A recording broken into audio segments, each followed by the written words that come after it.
Hi everyone, welcome back to Lifting the Lamp. Well, if you've spent some time exploring the world of Western esotericism and in particular Western ceremonial magic, you've probably come across a very important ritual known as the working or the operation to contact the Holy Guardian Angel. This mysterious higher being that you can apparently get into contact with and have an experience of in the process known as knowledge and conversation with the Holy Guardian Angel. But just what is the Holy Guardian Angel? How does one achieve knowledge and conversation? And just what is knowledge and conversation? Those are the questions that I'm going to answer in this video today. So the first thing to do to understand the Holy Guardian Angel and knowledge and conversation with the Holy Guardian Angel is to trace where these concepts came from, where this sort of language and terminology first got introduced into Western magic. And the person who really popularized this idea of the Holy Guardian Angel was Crowley. He took that idea from the Golden Dawn though, and the Golden Dawn in turn took that idea from a grimoire or magical book that dates back to the late medieval period, known as the Book of the Sacred Magic of Abrameline the Mage, which in this video I'm going to simply call the Book of Abrameline. So the first known manuscript of the Book of Abrameline appeared in Germany in the 1600s, but the events of the book are said to take place in the 1300s, 1400s, around that time period. The Book of Abrameline is written from the point of view of Abraham of Worms, a Jewish Kabbalist who travels to Egypt and makes contact with a powerful magician called Abrameline the Mage. And Abrameline the Mage teaches him a system of high magic to contact a heavenly power. And then the rest of the book of Abrameline goes on to describe the high magic that Abrameline has taught to Abraham, who is passing that knowledge down to his son Lamech. And what we get is a ritual that involves a great period of purification and seclusion, which culminates in the magician contacting a being called the Holy Guardian Angel. And the ritual detailed in the Book of Abrameline, often called the Abrameline Operation, is very intense. You have to find a house which you acquire for the sole purpose of doing this ritual. It's got to have very specific characteristics. You go to this house and you basically don't interact with anybody for 6 months or 18 months, depending on which translation of the Book of Abrameline you read. The older German manuscript says 18 months. The flawed later Mather's translation from a French manuscript says 6 months. But in any case, you are secluding yourself from the rest of the world, donning ritual garments, burning special incense, using special oil and invocations, and praying, and completely closing yourself off from the world as you do this for a long period of time, 6 or 18 months, in a period divided into 3. In the first period, you're praying once a day. In the second period, you're praying twice a day. In the third period, you're praying 3 times a day. And each of these 3 periods is of equal duration, 2 months each or 6 months each, depending on which version of the book you follow. And then at the end of this process is the day of consecration, where the angel appears and the magician has an experience of the angel, knowledge and conversation, which brings a kind of enlightenment. And there is more to the Abrameline operation than that, but I'm not going to go into that today. I'm going to do a whole video just on the Book of Abrameline. For our purposes, that is how the knowledge and conversation with the Holy Guardian Angel is brought on according to the Book of Abrameline. So that's our source material for this operation to contact the Holy Guardian Angel. But there have been other rituals since then that have been developed in more modern times with the same purpose in mind of contacting this holy guardian angel. And both of them come from Crowley. So the first one is a book called Librasomic. And this ritual is much simpler than the Abrameline Operation. It doesn't last for as long, and you don't need to have a whole house set apart for the work. But it is still quite intensive. There is a invocation to the angel, which is divided into several parts. It opens with what is called the Bornless Rite, which is a translation of an ancient Greek exorcism rite. And then after that, you basically go to each of the four corners representing the four classical elements, and you intone a series of barbarous names for each of those elements. And then you bring it into the middle and you invoke spirit, which acts as the capstone of the pyramid, having established the foundation of the pyramid in the material world of the elements. And this represents the descent of the angel. And then there is a period of silent prayer, and that is supposed to bring the presence of the angel forth. And you do this ritual multiple times over a long period of time, as in the Abrameline Operation. So in Librasomic, you spend, again, 1 month doing the invocation once a day, and then 2 months doing it twice a day, 3 months doing it 3 times a day, and then 4 months doing it 4 times a day, for a total of 10 months. And then in the 11th month, you basically spend all of your time invoking the angel. And then on the first day of the 12th week, that's when knowledge and conversation with the holy guardian angel is supposed to occur. And then there's a third well-known ritual for contacting the holy guardian angel, and that is another Crowley ritual called Liber 8, which can be found as one of the visions in The Vision and the Voice, which is a record of Crowley's Enochian scrying sessions. The time period for the working is shorter again in Liber 8, so you have 10 weeks where you do an invocation 3 times a day, and then an 11th week where you do an invocation 7 times a day, and then in the 12th week, knowledge and conversation occurs. And in Liber 8, there's particular garments and incense that you're encouraged to use, but there's no set invocation or prayer. It's basically a prayer or invocation of your own devising that you use, custom made by you to help you contact the holy guardian angel, which is a very personal spirit to you. And so that is, broadly speaking, the different rituals we have that are most popular for contacting the holy guardian angel, and some of the similarities and differences between them.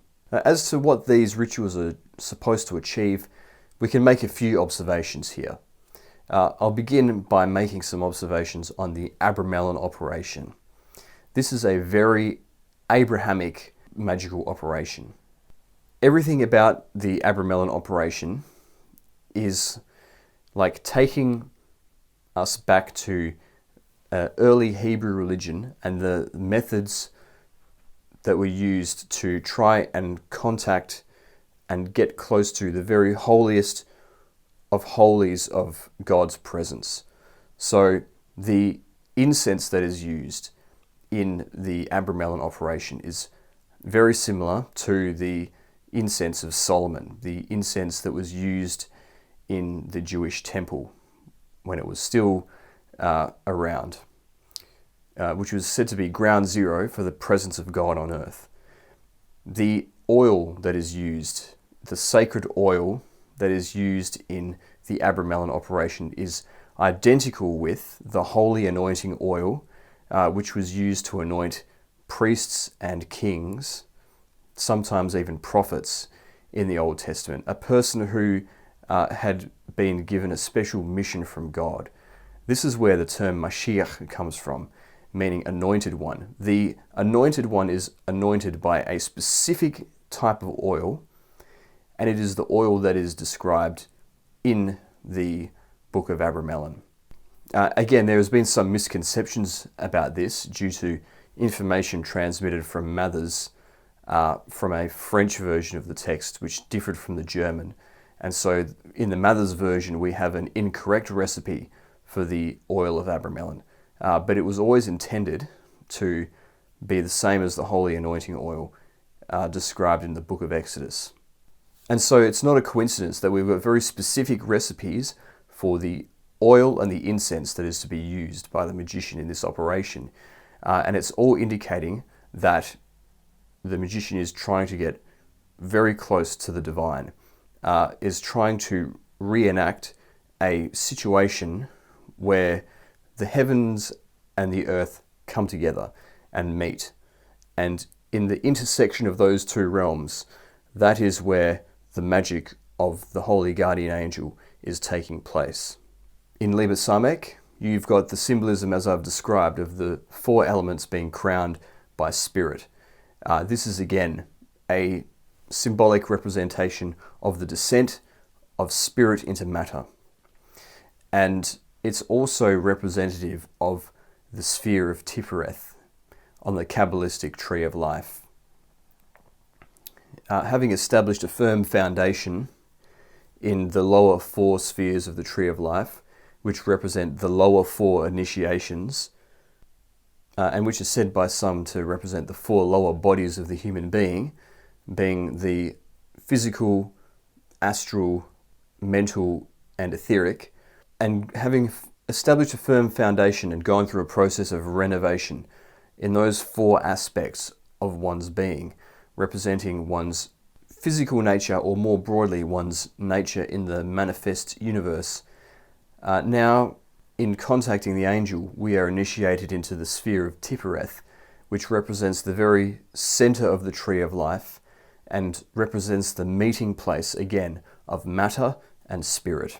And so this really is what the working to attain knowledge and conversation with the holy guardian angel is really about. It is about the union of the material with the spiritual. The material is the person undertaking the working. The spiritual is the holy guardian angel, which they unite with in the process of knowledge and conversation.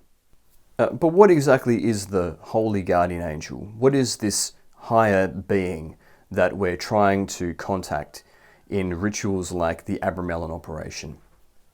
Well, there are some people who say you can't even describe the holy guardian angel.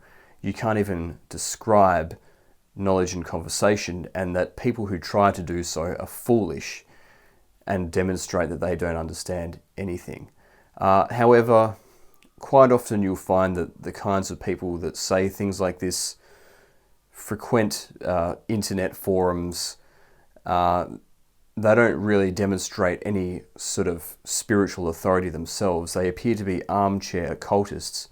And it's terribly convenient that they can come across as the most enlightened among their peers by doing and saying absolutely nothing of substance. And I don't think that it's true that you simply cannot describe the holy guardian angel. People who can't describe it cannot do so because they have no knowledge of it and they have no experience of it. You could say that it's impossible to describe the angel in the sense that unless you've had an experience of it, you can't fully understand it. That's fair enough, but you can certainly at least describe what the angel is like so that a person could get some idea of what the holy guardian angel is.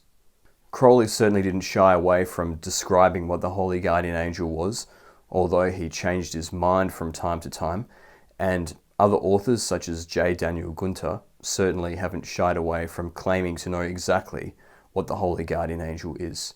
But Crowley has been the most prolific in talking about this topic and writing about it. So what hints do we get from him as to what this holy guardian angel really is? Well, Crowley describes the holy guardian angel as being similar to the ancient Greek concept of the Orgiades. or one's daemon. It's a kind of personal guardian spirit that people have, which watches over them, which represents the very highest aspect of their being. And when they can get into contact with that Orgaides, with that holy daemon, it allows them to gain access to some incredible spiritual insight and some incredible wisdom. Crowley also compares the holy guardian angel to the Vedantic concept of Atman, as well as the Thelemic god Hadit. And both of these concepts are related to the innermost divinity of each person, the true nature of a person, which is roughly analogous to consciousness. And this is kind of close to what the angel is, but it's a bit more complicated than that. I'll explain why. But we're starting to get to the idea of what the angel is. Okay, but we've got two different kinds of ideas here. On the one hand, we've got a outside being, which is a sort of guardian spirit that each person has, which may or may not represent a person's higher nature. And then we've also got the innermost part of ourselves. So those are all very different things. So what exactly is the angel? We've got contradictory accounts by Crowley, where first he says it's a part of someone's being that is their holy guardian angel. In other places he says, no, it is an external intelligence that is separate from the individual. So what are we supposed to make of all this? What is the holy guardian angel? All I can do to make sense of this hodgepodge of information is to draw on my own direct experience. In 2013, I did a ritual which was essentially Samek with some modifications, and as a result of that, I was able to finish the ritual and have knowledge and conversation with my angel. And so from that experience, I was able to get a sense of what the angel is. And basically, the insight that I had was this. We experience reality as a limited human personality, yet there's so much more going on in our psychology and in our inner world than we are even aware of. And we have these other aspects to our being, including our innermost divine nature, which is what we truly are. But we're so alienated from our true selves. We're so attached to this false identification with the ego and the personality that the only way that we can come to know our innermost divine nature in the initial stages is by communicating with it as though it is an external entity. And so what the holy guardian angel is then, is it is a part of our consciousness. It's something that is in our inner world, which is separate from us. It is a separate psychological entity to the aggregate of experience we call our personality. And it's not human. It is cosmic, and it belongs to the angelic world. And really what it is, what this entity is it is a vehicle for pure Atman. It is a vehicle for pure divinity. Our divine nature at its most essential and most pure is at first instance too abstract for us to grasp. So it needs to be clothed in this other concept, this other kind of entity, which is the holy guardian angel. And then when we contact the holy guardian angel and eventually are able to unify with that in a kind of mystical participation between these two beings, we then fuse with the angel, we assimilate the angel, and as part of that assimilation process, we identify with pure divinity as the angel itself identifies with divinity. So that has been my experience. There are some people that say that the holy guardian angel is analogous with the higher self, this sort of New Age idea. That's not the case. The higher self represents the most noble or virtuous or moral parts of the personality. But the angel is something that is beyond the personality. It's cosmic, it's divine, it's angelic. So that's the difference. And at first instance, we don't even experience it as a part of the aggregate of experience that we include under the umbrella of personality. So then what is knowledge and conversation with the holy guardian angel? Well, it'll probably be useful to first talk about what knowledge and conversation is not. Knowledge and conversation is not an initial experience of the angel where we might get a visual idea or hear a voice or feel some sort of a presence that we didn't feel before. This is what is described as the vision of the angel, and this is the most initial experience of the angel that we have. It's not the same as knowledge and conversation. Knowledge and conversation is not the same as communication with the angel or channeling the angel. As you engage in prayer and invocation in one of the workings to contact the holy guardian angel, you may receive communications, but this is not knowledge and conversation. Knowledge and conversation is another level of interaction with the angel, even above that. In fact, what knowledge and conversation is it's a type of spiritual experience. It is a directly experienced shift in our state of consciousness so that we experience the world in a very different way. It's a kind of knowing, an understanding, an insight, a way of looking at the universe that we didn't have before. And the best way that our awareness can articulate that experience is as though something was suddenly just downloading information into our head, that suddenly this incredible intelligence was giving us a great revelation. The experience of knowledge and conversation has been compared to the experience of Samadhi. There are some similarities. Certainly the union of subject and object, the experience of being pure divinity and identifying fully with that, the incredible spiritual ecstasy that accompanies that experience, features both of Samadhi and of knowledge and conversation. But where I think knowledge and conversation differs is the object that you're uniting with. It is not just pure Atman or pure Brahman, as the case may be in Samadhi, but you're uniting with effectively a God form or a thought form which is encasing that Atman. So you're merging not only with this concept of pure divinity, but an angelic presence which has its own kind of feeling to it. It's not as though your mind is just going completely blank, as it may do in Samadhi. You're having an experience of being enveloped by a type of spiritual energy, and that is the energy of the angel.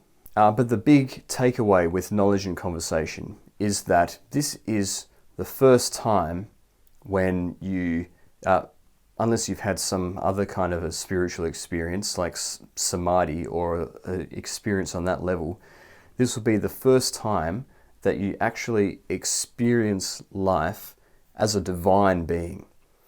Not the ego, not a limited personality of a person on earth who lives and dies, but spirit made flesh.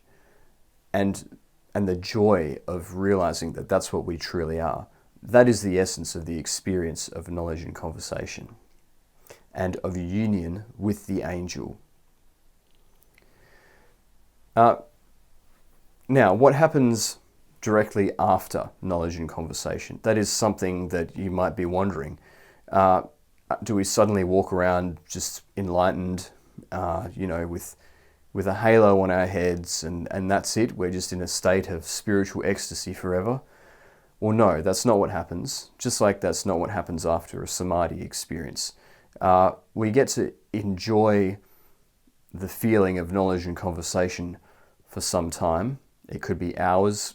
If we're lucky, it could be days. But eventually we come down and we resume ordinary consciousness. But that experience leaves us changed in some fundamental way. The same way that you think about the loss of innocence. There are certain things that we learn about the world as we grow up, particularly when we go from being a child to an adolescent, that give us a very different perspective on the world that we live in. It might be the first time that we're betrayed by another person, or the first time that we learn that the world isn't a fair place, or it might be our first encounter with death and understanding that everyone is going to die one day. But each of these types of experiences that we have earlier in life completely change our perspective of ourselves and the universe that we inhabit, and our place within that universe. And similarly, the experience of knowledge and conversation with the Holy Guardian Angel causes a radical shift in our understanding of ourselves and our place in the universe. When we lose our innocence, we learn that one day we must die. When we attain knowledge and conversation, we learn that one day we must live. And once we have had this experience of knowledge and conversation, that's not the end of the story. There is further work to do in terms of strengthening and deepening our relationship with the angel, as well as using that experience as a motivation to change our life in different ways. But that is a topic that I will talk about in another video. For the time being, I hope you enjoy my own insights, my own observations about knowledge and conversation with the Holy Guardian Angel, what that is, what the angel is. There's not a lot of material out there on this topic, so I hope that you found that useful. But what are your thoughts on knowledge and conversation with the Holy Guardian Angel? Leave your comments down below. I'm sure you've got plenty to say. If you found this video useful, please subscribe to support what I'm doing on this channel. Otherwise, thanks again for listening, and I'll see you next time.